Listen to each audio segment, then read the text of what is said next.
What happens to you the moment your numbers match? This is your life as a lottery winner. Every rank from scratching a $2 ticket to building Dynasty money.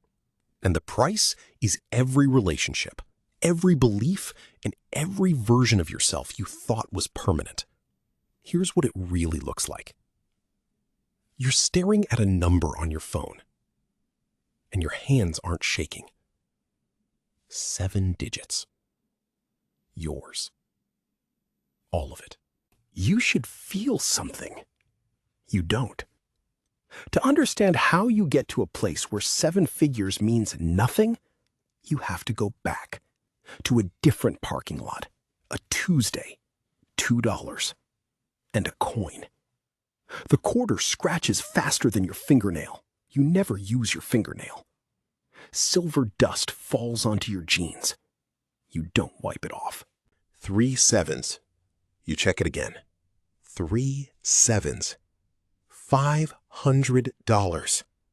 You're outside a Dollar General at 11 in the morning on a Tuesday. Your car needs 2 new tires. You've owed yourself a dentist visit for 7 months. You are holding a scratch ticket worth $500. You fold it in half. You tuck it in your wallet between your library card and an old receipt. You walk back inside and finish your shift. You don't tell a single person. 3 months later, you win again. Midweek draw. A gas station ticket you bought on impulse behind the woman buying cigarettes. 5 of 6 numbers. $11,000. You go to work Monday, same parking spot, same commute, same coffee burning in the break room pot since 7 a.m. Nobody knows. And here is the first thing nobody tells you about winning money. $11,000 starts to feel small almost immediately. Not because you wasted it, because you can see the edges of it. A car, 2 months of rent, the dentist finally, and then nothing. You thought winning money would feel different than having money. It doesn't.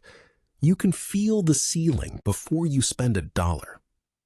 6 weeks later, you buy 1 ticket for the state draw. The jackpot is $4.2 million. You hit 4 numbers and the bonus ball.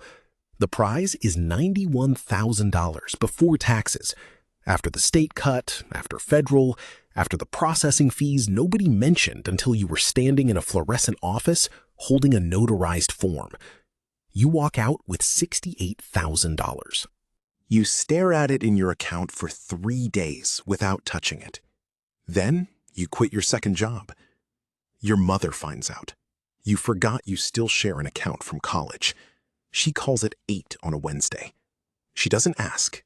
She tells. She needs a new furnace. $3,000. You can afford it now. You can. And you write the check. And the second you do, something shifts. You are no longer a person who won money. You are a person with money to give. Every person in your life just reorganized themselves around that fact.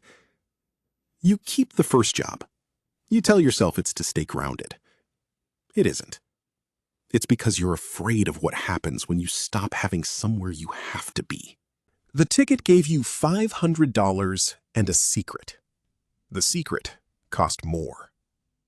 The Lottery Commission calls on a Tuesday morning. They need you to come in for the presentation. You don't know what that means. You find out. There is a podium. There is a check. The check is the size of a coffee table. A man you have never met hands it to you and puts his arm around your shoulder. A photographer counts down from 3. You smile. You don't know what else to do with your face. The photo runs in the local paper Thursday morning. By Friday afternoon, 17 journalists have called your cell number. You don't know how they got it. You do know how they got it. You hire the attorney your cousin used for a car accident settlement. He is not a lottery attorney. There is such a thing as a lottery attorney. You learn this approximately 3 weeks too late. The financial advisors start calling. Not 1, 9. By the end of the first week, you have taken 12 meetings in 3 days. They all say the same things in different order. Diversification, tax advantaged, fee only. You write words down because you think that means you're being smart. You are not being smart. You are performing intelligence while drowning. You take $1.1 million lump sum after taxes. Before you have moved $1 into anything permanent, you have already spent $212,000. The attorney, the accountant, the new car you didn't plan on buying but bought anyway because you were there and you could. The first month feels like holding fire in your hands. You keep renting the apartment. That's the decision you're proudest of. You keep working, you keep the routine, you stay small. You tell yourself the money is protected while you figure this out. You figure nothing out. The money just sits there, enormous and waiting, while you Google what to do after winning the lottery at 2 in the morning like everyone else. The second ticket is a different game. You didn't buy it deliberately. You won it through a multi-state jackpot, the same 4 numbers you've played since 2009. The number that comes through is $34 million. After the mandatory press conference in a non-shield state, your state, the one that requires your name and face to be public record, you become a known quantity. You are not anonymous anymore. You will never be anonymous again. The emails start before the conference ends. Some are from strangers who found your name in the lottery release. Some are from people who claim to know you. Some are specific enough to scare you. You hire a security consultant. He uses the word threat surface. You now have a threat surface. 3 cousins you haven't spoken to in a decade resurface in the same week. 2 of them have sick children. 1 of them owes you nothing and asks for nothing.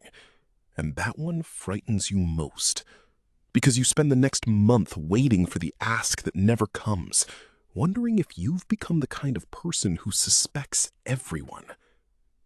You move. You don't announce it. You move into a house in a suburb of a city you don't love, held under a trust name a lawyer chose for exactly that reason. The house costs $1.9 million. You pay cash. You feel nothing when you sign. That blankness where the feeling should be, that's new. You hire a property manager, a personal assistant, a full-time accountant. You now employ 3 people. You are an employer. You have not emotionally processed that. Your mother calls every Sunday, same as always. But now there is something underneath the calls. A weight, a tilt, a slight adjustment in her voice you can't name and she would deny. You love her the same. You are not sure she sees the same person anymore. The money didn't change you. The money changed what everyone projects onto you. The effect is identical. You don't call it my money anymore. Your estate attorney calls it the assets. Your financial planner calls it the portfolio. Your family office? Yes, you have a family office now. 4 professionals whose entire job is the management of your financial life calls it the principal. Nobody calls it what it is. What it is a number so large, your brain stopped registering it as real somewhere around the 40 million mark. The burn rate this year is $810,000. That includes the staff, the properties, the security retainer, the charitable vehicle your tax attorney set up, and the investment management fees. You spend $810,000 a year maintaining the infrastructure required to have $50 million. You did not anticipate this. Nobody tells you this in advance. You stop checking prices at restaurants sometime in the spring. You don't notice it happening. You notice it in retrospect, the same way you'd notice the moment you stopped recognizing a face you used to know well. One day you're ordering from the left side of the menu, and the next day you're just ordering, and the numbers have stopped being information. Your old friends are still your friends, 3 of them. The others drifted without incident, without drama, without a single confrontation you could name. They just receded. You see them in photos at birthday parties you weren't invited to, and you understand. and you are sad in a way that has no target. You go to a conference in Aspen, not the kind you would have attended before. 30 people in a room, net worth as admission, a moderator who used to run a sovereign wealth fund. You sit and listen to a conversation about asset allocation, and it takes 40 minutes to realize you belong there. Not because you've changed, because the number did. You call your father on the drive home. You don't talk about money. You talk about baseball. You are so grateful to talk about baseball that you stay on the phone 90 minutes past your exit, just circling the highway, because when you hang up, you will be alone in a very large, quiet house that you own free and clear, and that fact has never once felt like freedom. Something inverts. You stop receiving money and start deploying it. That's the shift nobody warns you about. You are no longer someone who won a lottery. You are a capital allocator, not a title anyone gave you, just what happens when your net worth crosses a certain threshold and the people who control deal flow start treating you differently. The first angel check is $150,000 into a biotech founded by a woman who cornered you at a dinner party and pitched you between the salad and the entree. You write it because the idea is good, and because you can, and because writing checks to smart people building things feels like using the money for something it was meant for. You write 11 more checks in the next 18 months. 3 are dead. 2 are doing nothing. 1 just closed a Series B at a $90 million valuation. You co-invest in a private equity deal alongside a fund you barely understand because a man you met twice introduced you to a partner who introduced you to the opportunity, and your family office said the terms were reasonable. You commit $4 million. You don't feel $4 million anymore. That is the part that should frighten you. It does frighten you. You write the check anyway. The money is making decisions now. Not entirely you, but filtered through an infrastructure with its own logic, its own gravity, its own advisors who have opinions and incentives and blind spots. You are the principal, but the money has become a system, and the system has inertia. You sit in a board meeting for a startup you seeded, and someone calls you a stakeholder, and you think, I used to check the price of chicken at the grocery store. I used to drive a car with a broken climate control. I used to watch my mother stretch the last $50 of the month until payday. And now, you are a stakeholder. The thing they don't tell you, the thing nobody tells you, is that the higher the level, the less the money feels like yours. But the next level, it stops feeling like money at all. You establish a foundation. Your name is on the letterhead, not because you planned it, because someone on your team suggested it, and you said yes. And now 43 people are employed by a nonprofit that carries your last name, and you attend quarterly board meetings where you are the least informed person in the room. The board has 11 members. 3 of them knew you when you were broke. The other 8 knew you when you were powerful. The difference is visible in every vote. Your advisors use words like reputational risk and generational alignment and optics. You nod. Sometimes you push back. Mostly you don't, because the fight costs more than the concession, and you are 60 years old and tired in a way that has nothing to do with money. Your instincts are still yours. Your legacy is a negotiation. The trust documents are 47 pages. Your attorney explains Dynasty trust and generation skipping transfer and irrevocable.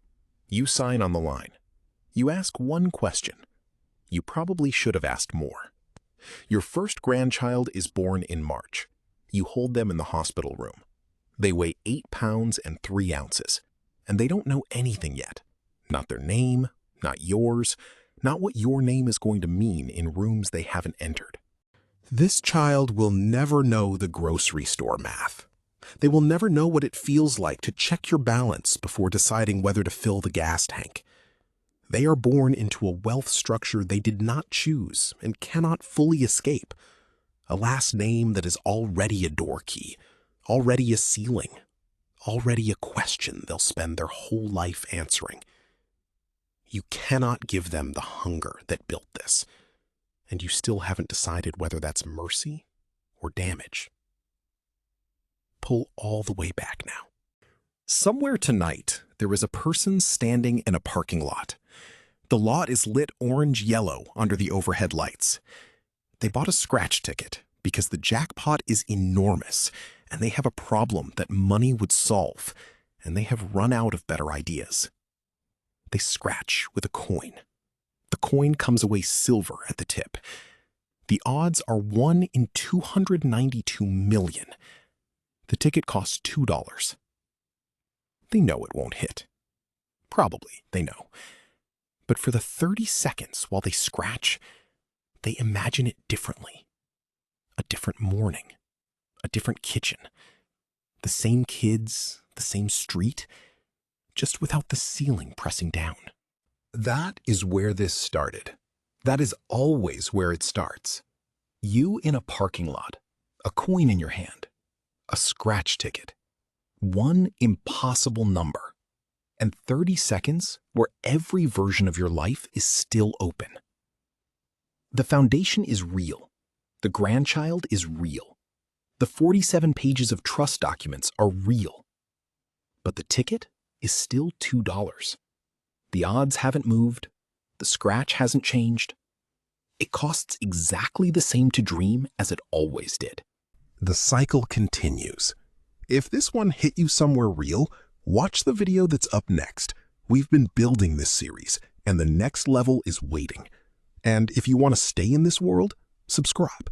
New levels drop every week.